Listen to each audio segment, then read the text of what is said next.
आप देख रहे हैं अल्फा डिफेंस हिंदी में आपका स्वागत है।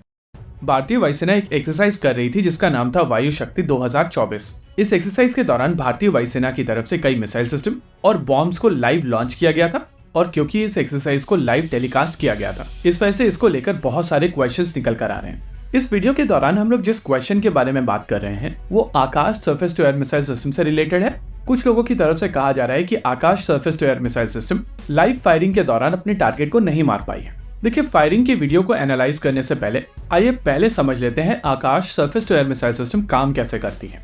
देखिए, इस मिसाइल सिस्टम के कई वेरिएंट हैं। शुरुआती वेरिएंट में यह मिसाइल सिस्टम किसी भी तरीके के सीकर का प्रयोग नहीं करती थी। वो कमांड गाइडेड मिसाइल सिस्टम थी और कमांड के बेसिस पर वो अपने टारगेट को जाकर नष्ट करती थी। फिर उसके बाद आकाश 1S बनाई गई, जहां पर एक एक्टिव सीकर का प्रयोग किया गया। ये इंडिजिनस एक्टिव सीकर टारगेट के ऊपर रेडार रेडिएशन मारता है और वहां से जो रिफ्लेक्ट होकर रेडिएशंस आती हैं उसको फॉलो करते हुए टारगेट तक पहुंचता है। जब ये सिस्टम टारगेट के काफी करीब पहुंच जाता है तो इसके प्रॉक्सिमिटी फ्यूज के ऊपर मौजूद एंटेना जो रेडिएशन एमिट कर रहा होता है वो टारगेट के ऊपर टकराकर वापस आती है और इसको पता चल जाता है कि ये टारगेट के करीब पहुंच चुकी है। इस कॉन्फर्मेशन के तुरंत बाद वॉरहेड फट जाता है।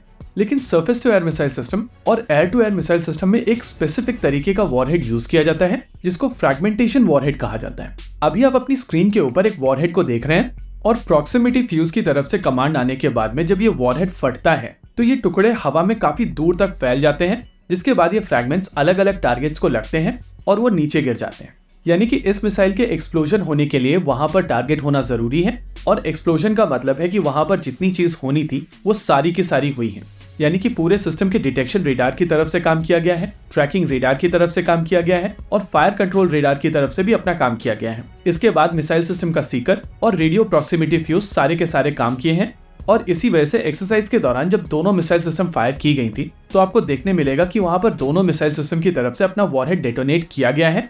यानी कि Akash surface to air missile system के जितने भी कंपोनेंट्स थे उन सभी ने अपना काम पूरी तरीके से किया है। अब इशू ये है कि एक्सरसाइज के दौरान जब कमेंट्री हो रही थी तो उस मोमेंट पर एक डायरेक्ट हिट को नहीं देखा गया था और इसी वजह से कमेंटेटर्स की तरफ से कहा गया था कि अगर यहाँ पर एक्चुअल साइज का फाइटर जेट या ट्रांसपोर्ट एयरक्राफ्ट होता तो उसको आप एक्सप्लोजन के साथ में तुरंत गिरते हुए देखते हैं। लेकिन ANI वाली फुटेज को अगर आप ध्यान से देखेंगे तो आपको सुनाई पड़ेगा कि लोग वहां पर तालियां बजा रहे हैं और नेचुरली एक्सप्लोजन के बाद में जब वॉरहेड फटा है तो उसके फ्रैगमेंट्स जाकर इस ड्रोन के ऊपर लगे हैं, जिसके बाद वो थोड़ी दूर तक ग्लाइड करने के बाद में जाकर नीचे गिरा है। इसके अलावा इस पूरे एपिसोड को समर वाले एपिसोड के साथ में कंपेयर करना सही नहीं है। समर के केस में हम लोग साफ देख सकते हैं कि रेडियो प्रॉक्सिमिटी फ्यूज ट्रिगर ही नहीं हुआ है और इसी वजह से वहां पर किसी भी तरीके का एक्सप्लोजन नहीं हुआ है। यहाँ पर साफ देखा जा सकता है कि मिसाइल सिस्टम का प्रॉक्सिमिटी फ्यूज काम कर रहा है और एक्सप्लोजन हुआ है। इसके अलावा यहाँ पर एक चीज और भी है, क्योंकि UAV बहुत छोटे थे तो इनके ऊपर कम फ्रैगमेंट्स लगे होंगे, लेकिन इसका मतलब ये नहीं है कि इनका रेडार क्रॉस सेक्शन कम होगा या इनका ऑप्टिकल क्रॉस सेक्शन कम होगा, क्योंकि ये एक टारगेट ड्रोन है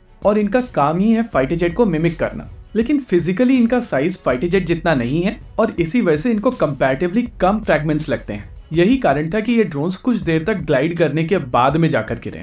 पहली, जब भी भारतीय वायुसेना की तरफ से कोई भी पब्लिक डिस्प्ले किया जाता है तो उनको ऑफिशियली एक प्रेस स्टेटमेंट देना चाहिए, क्योंकि जब तक एक ऑफिशियल स्टेटमेंट नहीं आता है तब तक हर तरीके की थ्योरी फ्लोट की जा सकती है। दूसरा, जब भी इस तरीके का कोई इवेंट किया जाता है तो कमेंट्री के दौरान चीजों को अज्यूम नहीं करना चाहिए और एक बार टीम से बात कर लेनी चाहिए कि एग्जैक्टली हुआ क्या है। और तीसरा, एक इंडिजिनस सिस्टम को ब्लेम करने से पहले हम भारतीय लोग बहुत ज्यादा सोचते नहीं है। फॉल्ट भले ही इंपोर्टेड रशियन मिसाइल सिस्टम के प्रॉक्सिमिटी फ्यूज का हो, लेकिन हम लोगों को तेजस को ब्लेम करने में 2 सेकंड भी नहीं लगते। वैसे ये इंफीरियोरिटी कॉम्प्लेक्स भी एक तरीके की आर्ट है और इस आर्ट के विकास हम इंडियंस। इसी के साथ आज के इस वीडियो में रखते हैं केवल इतना ही। वीडियो को अंत तक देखने के लिए धन्यवाद। देखते रहिए अल्फा डिफेंस। जय हिंद।